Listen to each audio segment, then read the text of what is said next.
De volta com o nosso programa, estamos ao vivo, direto dos estúdios da Rede Família em São Paulo. A diabetes é uma doença causada pela falta ou má absorção de insulina. Certamente você conhece ou tem na sua família alguém com diabetes. E a ausência total ou parcial desse hormônio, a insulina, interfere não só na queima do açúcar, como na sua transformação em outras substâncias, como proteínas, músculos e gordura. Na verdade, não se trata de uma doença única, mas de um conjunto de doenças com uma característica em comum: o aumento da concentração de glicose no sangue, provocando diferentes situações. Para falar sobre as causas, os sintomas, tratamentos, esclarecer as nossas dúvidas sobre diabetes, nós estamos recebendo a endocrinologista, doutora Elaine Oliveira Dias. Muito bom dia, seja bem-vinda ao nosso programa. Obrigada. O que é diabetes? Que doença é essa? Diabetes, para ser bem simples, é o aumento de sangue, aumento de glicose na corrente sanguínea. É aumento de glicose no sangue. É isso que é diabetes. É muito açúcar, é isso? É muito açúcar.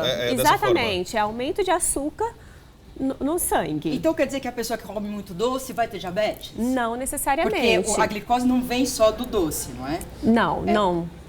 Ela vem, desculpa. Não, como que ela se manifesta, essa glicose? Da onde que vem, então? Bom, a glicose vem do açúcar, sim, mas vem também de todos os carboidratos. Do pão, do macarrão, do arroz, da batata, da mandioca, bom, da massa, né, da pizza, enfim, e vem de todos esses carboidratos. É por isso que a pessoa diabética tem que fazer uma dieta rígida e evitar esse tipo de alimentos, seria isso? Sim, eu não falaria que ele tem que fazer uma dieta rígida, porque é muito difícil para uma pessoa ela se restringir de tudo isso. Mas o fato é que ela tem que realmente cortar o açúcar da vida dela. Lógico, hoje em dia a gente tem os adoçantes, né, que substituem muito bem, e diminuir bastante os carboidratos. Agora, não é para cortar os carboidratos da vida dela. Ela pode muito bem substituir por carboidratos integrais, que deixa de utilizar a farinha branca, tá? Utiliza uma farinha integral, que é bem melhor, porque se tem uma menor absorção desse açúcar no intestino, então se cai menos açúcar dentro do sangue.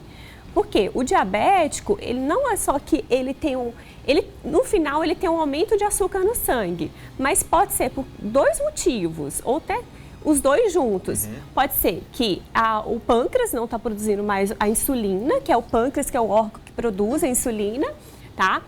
Ou então o pâncreas está produzindo insulina, mas essa insulina não está conseguindo agir. Não é suficiente, né? É isso? É, porque assim, tem uma resistência à insulina. O que acontece? Quanto mais a gente engorda, mais gordura a gente tem, essa gordura impede a ação da insulina. Isso que é resistência à insulina. Por isso que a obesidade é o grande vilão, sabe? Para uma pessoa que tem uma tendência a ser diabética, ela tem que evitar ao máximo ser obesa e até ter sobrepeso, tá? Agora, a insulina que se aplica, como que é? Aplica quanto? Como que é?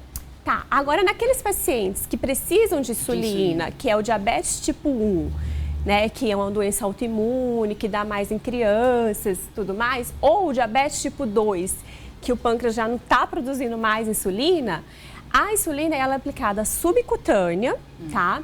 Ela pode ser aplicada, dependendo da insulina. Hoje em dia, a gente tem vários tipos de insulina. O bom do diabetes é que as indústrias farmacêuticas estão investindo muito, assim. Então, tem vários cientistas no mundo estudando muito sobre diabetes. Então, assim, cada vez mais no mercado, a gente está podendo oferecer o melhor para os nossos pacientes.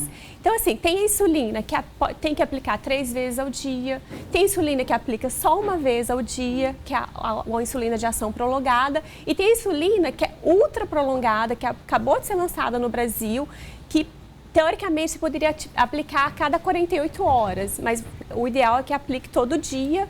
Mas como que se aplica, né, que então, você perguntou? Se você não aplica, o que acontece? Quais são os sintomas? Sim, aquela pessoa que tem diabetes e realmente precisa de insulina, se ela não aplicar, ela vai ter muita boca seca, vai urinar muito, vai perder muito peso e perde peso à base de músculo, que é o pior, né?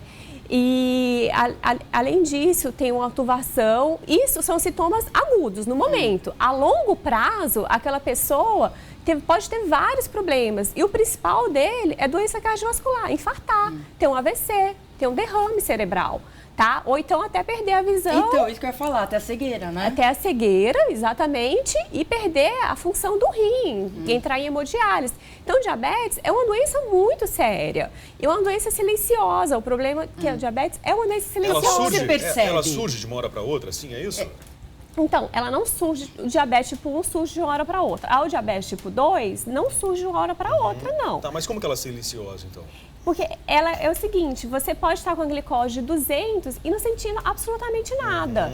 Você vai sentir com a glicose 300, aí que você vai sentir isso que Essa eu te falei. glicose 200, 300 é quando a pessoa faz aquele acompanhamento pelo aparelhinho para saber como que tá o açúcar no seu sangue, é isso? Isso. Geralmente é por um espetão no dedo, né? Isso. É o espetinho, Espetinho. tá? É praticamente indolor, você coloca na lateral do dedo. É como se fosse uma pistolazinha que faz assim, puff, sabe? Sai uma gotinha de sangue, com uma fitinha você consegue medir, é isso? Exatamente. Aí você medindo em jejum, o ideal é que esteja até 99, né? Aí você não tem diabetes.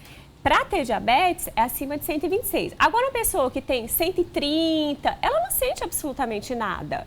Ela vai sentir quando estiver acima de 200, que é esses sintomas que eu te falei. Tá, e ela vai sentir o quê? Como começa isso? Então, o que ela vai sentir? É essa boca seca, urinar muito, muita perda de peso, muitas dores nas pernas, um cansaço intenso, a visão fica turva, aquela pessoa que vai no oftalmologista e fala, nossa, eu não estou conseguindo, está tudo turvo. Aí a pessoa acredita que o problema seja na vista, mas a verdade não é a visão, é o diabetes que está chegando. É o diabetes que já chegou, já se instalou e provavelmente há muito tempo. E ela vai conviver com isso pelo resto da vida, doutora? Olha, normalmente sim. Normalmente, o diabetes tipo 1, sim, tá? Agora, o diabetes tipo 2, pode ser que ele tome hábitos muito saudáveis, né? Que atividade física no mínimo 150 minutos por semana, né? Uma alimentação bem saudável, que é super importante para todo mundo hoje em dia, né? Uma alimentação saudável. Pode ser que a gente diminua o número de medicamentos e pode ser que a gente até mantenha esse medicamento durante um período, mas é uma doença progressiva. Agora, a pergunta que a gente faz para toda doença, para toda patologia, é hereditário? Diabetes tipo 2, sim. O tipo 2? Sim. Tá. Por que hereditário? Como que acontece isso? É uma mutação genética. Uma mutação genética. Isso. Não tem como me livrar dessa situação. Eu pergunto isso porque o meu pai é diabético. Sim. Né? Então a tendência é que eu também seja no futuro diabético. Sim. É isso mesmo? Exatamente. Eu posso evitar isso, doutora? Com certeza. Com certeza. De que forma? Aí é o que eu te falo, é a prevenção primária. É prevenir que o diabetes aconteça. Tá? Através da atividade física e uma alimentação saudável. É isso. Lógico que eu falo pra você dormir 8 horas por dia, evitar o estresse. Que sono, Bom, mas eu acho que eu tô pedindo muito, né? E o pré-diabético, doutora? Quem é o pré-diabético que fica entre 99 e 126? Exatamente. Quando você faz o exame em jejum entre 99 e 126. E quando você faz um teste de tolerância à glicose, que você dá 75 gramas de glicose para o paciente e mede 2 horas depois que você deu por via oral, mede no sangue, é entre 140 e 200. Esses são os pré-diabéticos. Quer dizer, o organismo já está no sinalzinho de alerta. Tem que tomar cuidado que você está no limite, é isso? Isso mesmo. E o melhor tratamento é mudança de estilo de vida. Tem como reverter, então, essa situação também, da mesma forma que eu. Numa família de diabéticos, eu posso prevenir isso. É dessa forma. Inclusive, tem estudos mostrando assim, que quando você muda o estilo de vida no pré-diabéticos, 58% dos pacientes revertem o quadro e passa para uma situação que não é mais pré-diabético. Porém, aí é bem melhor você mudar o estilo de vida que, inclusive, dar medicamento. Esse estudo ele comparou pacientes com mudança de estilo de vida e pacientes que tomaram metformina, que é um medicamento super conhecido, né, e super antigo. E viram que aqueles pacientes que mudaram o estilo de vida, eles reverteram muito mais o processo do que aqueles que tomaram medicamento. Diabetes gestacional. Naturalmente está ligado à gestante, à gravidez, é isso? O que é esse diabetes? É qualquer alteração da glicemia, né, para mais, durante a gestação. Qualquer alteração do açúcar no sangue para mais durante a gestação. Mesmo que a gestante não tenha um histórico de diabetes na família, que ela não tenha na vida dela, isso acontece? Pode acontecer. E os fatores de risco para isso acontecer são gestantes acima de 26 anos, que é uma pena, né? Porque a grande são gestantes novas, muito né? novas, Isso. muito novas. Gestantes acima de 26 anos, gestantes com história familiar, né, de diabetes, e gestantes obesas ou com sobrepeso, ou que ganham muito peso durante a gestação. Naturalmente, o acompanhamento no pré-natal é um pouquinho mais minucioso nesses casos. Sim, tem que acompanhar com o ginecologista e obstetra, né, e com o endocrinologista. E os riscos são na gravidez ou para o bebê depois? Como é isso? São para os dois. São para os dois, porque uma diabetes gestacional mal controlada, se for no início da gestação, o bebê pode ter, inclusive, malformações. Se for no final da gestação, para o bebê, ele pode ter uma hipoglicemia, uma baixa da glicose, logo que ele nasce. Isso é muito perigoso, porque pode ter alterações das células da cabeça, né, neurológicas. E agora, para a mãe, aumenta muito a possibilidade dela ter aquela hipertensão durante a gestação, que é a eclâmpsia. Então, aumenta muito a possibilidade de ter sangramento e aborto. Um parto de risco, então, naturalmente, a gente Alto pode ter lá na risco. frente, é isso? Gestante diabética é uma gestação de alto risco. O bebê depois... No fundo, tudo cai no você comer de forma saudável e você se exercitar de forma saudável. Exatamente. Né? Aí, o mais se importante... fizer isso, é a melhor coisa. Né? A senhora falou um termo aí, hipoglicemia, e tem também o hiperglicemia, é isso? Tem os dois, é isso? Isso. Qual que é a diferença? Então, hipoglicemia é quando cai o açúcar no sangue. Quando cai, a taxa de açúcar diminui, é isso? Isso, Ok. isso, que é uma sensação muito ruim, que é o grande medo dos diabéticos quando a gente começa a introduzir insulina. O medo deles, eu vou ter hipoglicemia, eu vou desmaiar. Bom, hoje é totalmente contornável essa situação e hoje tem insulinas mais modernas que evitam esse tipo de coisa, tá? Porque o grande medo do diabético é isso, a hipoglicemia. A hipoglicemia, que é quando a taxa de açúcar cai realmente de uma forma brusca e aí ele desmaia, E tem essa situação. É muito incômodo. E eu me espantei, inclusive, de ver amigas diabéticas, né, de andarem com barra de chocolate na bolsa com medo dessa situação. É isso mesmo? É uma situação muito incômoda, é uma situação, vamos dizer assim, perigosa, tá? Por que perigosa? Porque quando o nível de glicose cai muito, a pessoa perde a consciência e se não tiver alguém do lado, ela pode entrar em coma e até falecer. É pior que a taxa alta de açúcar no sangue, é isso? A taxa alta, um episódio, não vai causar problema algum para o paciente, né? Desde que não seja muito alta. Agora, a taxa muito baixa, um episódio muito baixa pode causar isso que eu te falei. Então, assim, o problema da hiperglicemia, que é o aumento do açúcar no sangue, é um problema quando é crônico, quando é de longa data, que ocorre aqueles que eu te falei, que é a perda da visão, a perda da função do rim, um infarto e um derrame. Doutora, eu quero entrar num medicamento que já foi capa da Veja, todo mundo fala, você é endocrinologista, Sim. o Victoza. A senhora conhece, Conheço. né? Então, é usado, tem insulina, não é? É insulina? Não. Não é insulina? Não é. Porque é um remédio para diabético, segundo eu sei, e é usado para emagrecer. Sim. Tá certo isso? Tem a ver com o que esse remédio? Sim, não é insulina, que todo mundo acha que é insulina. Mas falam que é insulina. Não substitui, então, a insulina, é isso? Pode substituir. Pode substituir? Pode substituir. Mas não a insulina. Insulina, o que a gente tem? A gente tem a insulina NPH, né, que é a mais comum, e tem os análogos de insulina, que é igual a molécula de insulina que nosso pâncreas produz, só um pouquinho modificada. É só isso, tá? Então, insulina é insulina, é igual o que o nosso pâncreas produz.